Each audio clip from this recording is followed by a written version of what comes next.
So let me talk to you. The Canadian followers of this channel, I'm going to give you a piece of information you may not know or do know and don't want to believe.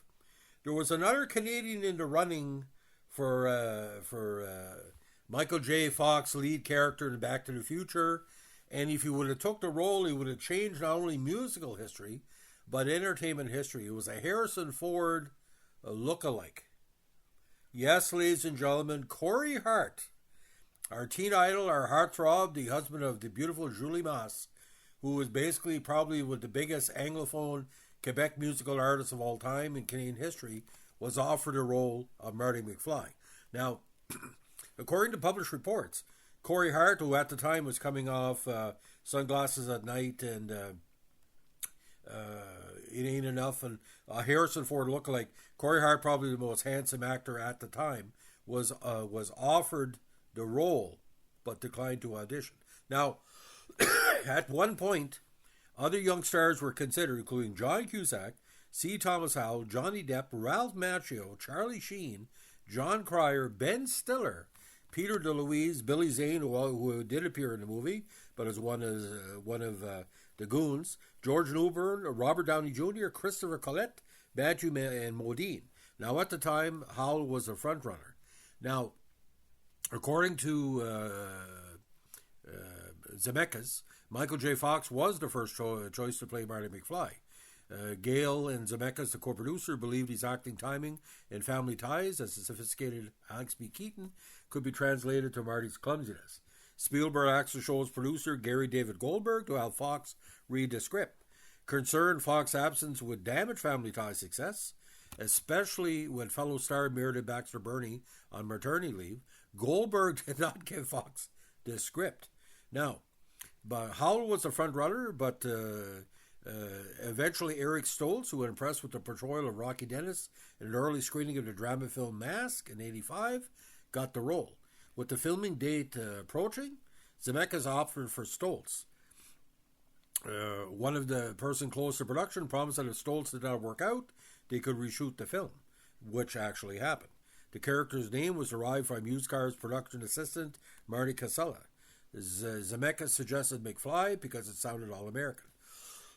Now, among others, Jeff Goldblum, John Lithgow, Dudley Moore, Ron Silver, Robin Williams, John Cleese, Mandy Patinkin, Gene Hackman, James Woods, and Mark Mothersbaugh of Devo were considered for the role of Doc Brown.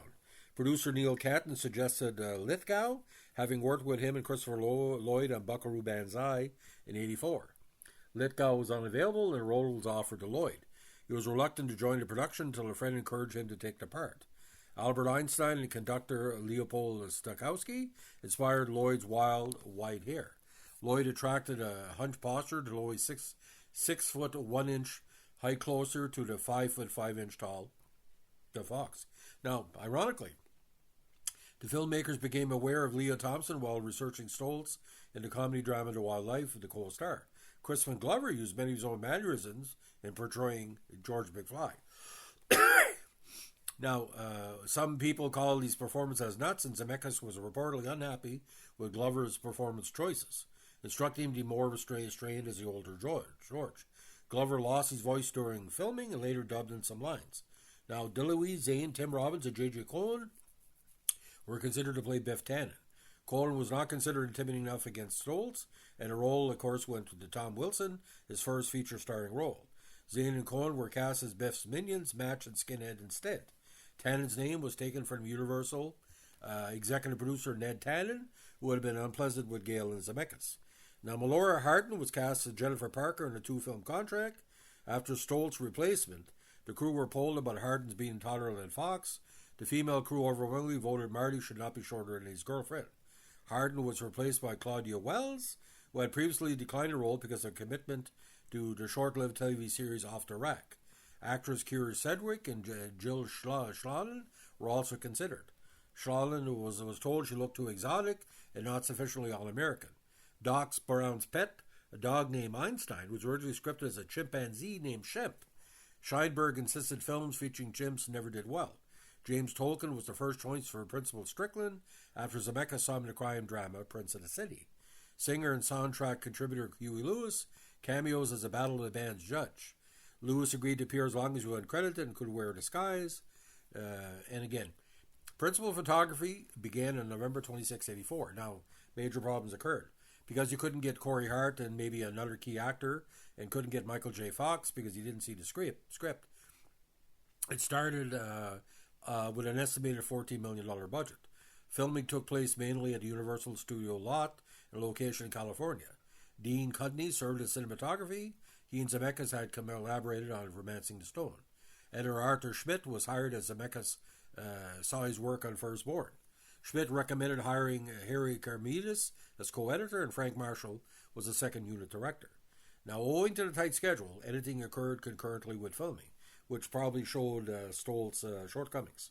On December 30, 1984, Zemeckis reviewed the existing seals with Schmidt and Kermidas.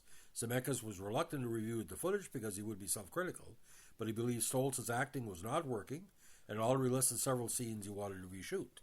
Zemeckis called in Gale and the producers and showed him the footage. Now, at the time, Stoltz is a very good dramatic actor, but he couldn't do comedy to save his life. They agreed that Stoltz was not right for the part. Stoltz was performing the role with intense and serious tone, not the screwball energy they desired. Gale characterized Stoltz as a good actor in the wrong role. Now, Stoltz used method acting and staying in character as Marty when not filming, refusing to answer his own name. This resulted in some feuding with some of the cast and crew, including Wilson. Stoltz put his full strength into pushing Wilson rather than imitating doing so, despite Wilson's protests. Spielberg said Zemeckis needed to replace him in place before firing Stoltz, or he risked the production being cancelled. And because Corey Hart and other people were not available, it went back to Fox.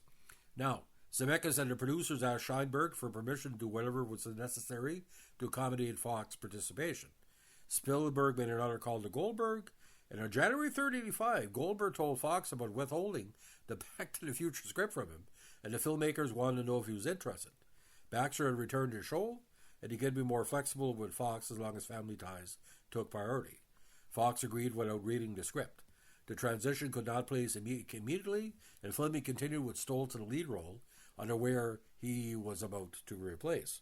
Now, a week later, Zemeckis informed Stoltz that he was being fired. Zemeckis described it as the hardest meeting I've ever had in my life. It was all my fault. I broke Stoltz's heart. Stoltz was reported to have told his makeup artist he was not a comedian and did not understand why he was cast. The producers informed the principal cast and the rest of the crew much of the film would be reshoot.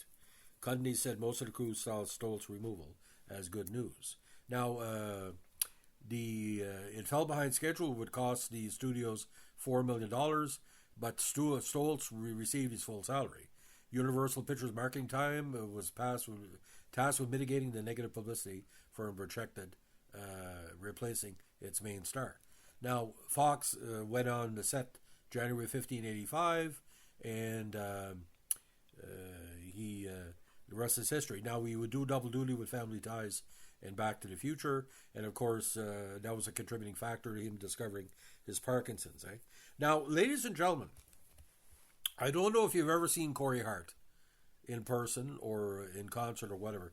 He would have been perfect as Marty McFly because he could play comedy, a very, very serious guy. But the problem is with Corey, at age 18, he looked the same as at age 30. He was ageless. But Michael J. Fox could play 17, 18. He didn't seem 30. So, but imagine Corey Hart, ladies and gentlemen, being Marty McFly. It's mind-boggling. Eric Stoltz, but I see where it comes. And you got to understand, he looked like Harrison Ford and still does. You know, he got that Harrison Ford look. Like, you look at the video, your Asian eyes, it's like Harrison Ford is a young guy singing. So again, Corey Hart as Marty McFly, tell me what you think, especially the Canadians. So ladies and gentlemen, if you like what they're doing with our vintage Hollywood podcast, let us know with a like, comment, subscribe, or share.